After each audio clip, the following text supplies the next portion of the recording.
2 gods entered Tantras. Only one would walk away. 7 letters survived that night, and together they reveal something worse than who won. Someone inside the city had already heard Torm arrive. Before the war reached Tantras, the city measured time by temple bells. Every sunrise began with prayers to Torm, the loyal fury, the god of duty, the patron of those who stand their ground when standing is hardest. No citizen imagined their god would soon stand among them in the flesh. The faithful never do. Tantras was not a fortress city. It had walls. Every city on the Dragon Reach had walls, the legacy of centuries of pirates and raiders, and things that rose from the sea with bad intentions. But its walls were old, patched in places, designed to deter mortals. No architect had ever designed walls meant to withstand a god. The concept was absurd, like building a roof to protect against the sky falling. And yet the sky was falling, and the walls would not hold. Its granaries were full. Its temples were crowded from dawn until dusk.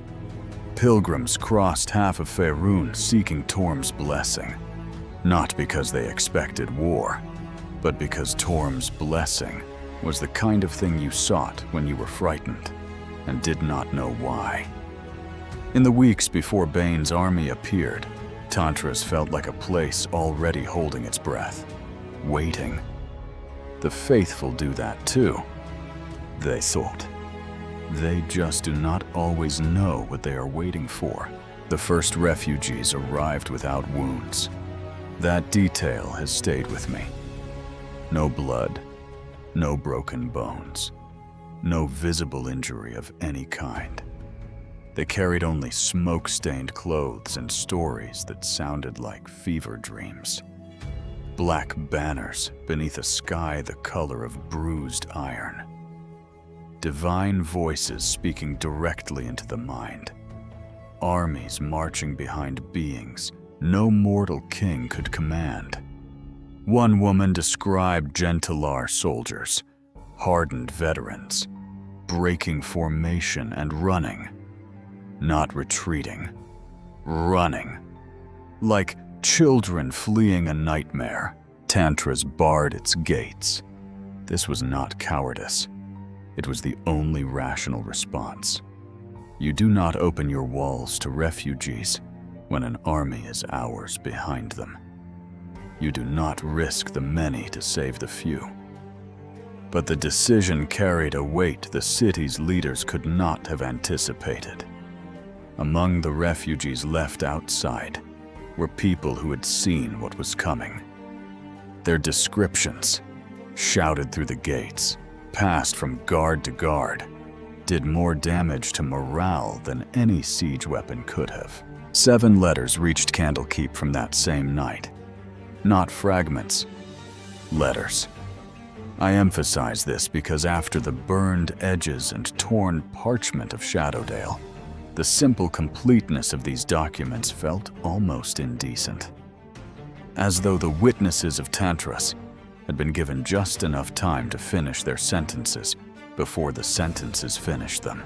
A mason wrote of trembling walls, not the trembling of siege engines, not collapsing stone. The walls trembled from the inside, he wrote, as though the mortar itself understood what was approaching and was trying to decide whether to hold or to flee. I have laid stone for 30 years. Stone does not fear. But that night, the stone feared. A priest described prayers shouted above the clash of steel. We were calling Torm's name, he wrote. Every priest in every temple. And the terrible thing, the thing I will hear in my nightmares until I die, is that we could not tell if our prayers were reaching him. For the first time, I spoke my God's name and did not know if anyone was listening.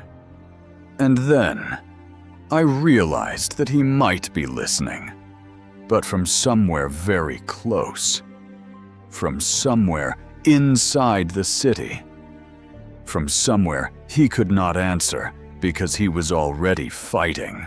A child counted stars, not because she was brave, not because she was trying to distract herself from the battle. I wanted to know if the stars were still there. She wrote in a hand remarkably steady for someone so young. Papa said the gods lived in the sky. I thought if the gods were dying, maybe the stars would go out. But they did not go out. They just watched. The stars watched the whole thing and did nothing. I am angry at the stars now. A captain of the city guard reported disciplined ranks holding the eastern gate. His letter was the most military. Formations, flanking maneuvers, casualty estimates. And yet even his disciplined prose cracked when he described the black banners on the horizon. We had trained for battle. Every man on that wall had trained for battle. But we had trained to fight men. And the thing that came toward us was not a man. It wore the shape of a man, but the space around it was wrong. Light bent toward it. Sound flattened near it. When it spoke, and it did speak directly to us, my sword arm went numb. Not from injury, from the recognition that nothing I could do with a blade would matter. A healer wrote that every bandage smelled of iron before touching blood. The air was thick with it, she wrote. Not the smell of blood, the smell of what blood becomes when it is spilled in large quantities. That metallic tang that coats the back of your throat and makes every breath taste like the inside of a forge. I have worked battlefields before. I thought I understood the smell of war. But this was different. This was the smell of God's bleeding. And I do not know how to describe it except to say that it was both exactly the same as mortal blood and absolutely, fundamentally, irreconcilably different. A bell ringer, a man whose life's purpose was to mark the hours from the temple of Torm's highest tower, swore that the bells rang without ropes. I was not touching them, he wrote, his handwriting shaking even on the page. My hands were at my sides. I was watching the battle through the tower window, and the bells began to ring. Not randomly, not chaotically, in sequence. They followed the exact order of the evening prayer. The prayer of the dying. I have rung those bells for 42 years. I know every sequence. And that night, I was not the one ringing them. The seventh letter was never finished. Its author, a scribe from the Temple of Torm, someone who had spent his life recording the words of others rather than finding his own, had been writing by candlelight in the temple scriptorium when something happened outside. His final lines read, "Someone has entered the square. I cannot see who, but the light has changed. The light has." Then the handwriting changed completely. Not the hand of a different person, the hand of the same person in a fundamentally different state. Only 3 words remained, pressed so deeply into the parchment that the quill had nearly carved through it. Torm has come. I have held that letter in my hands. I have traced the indentation of those 3 words with my fingertips. The pressure required to carve that deeply into parchment. A scribe would never do that. A scribe treats parchment like a living thing.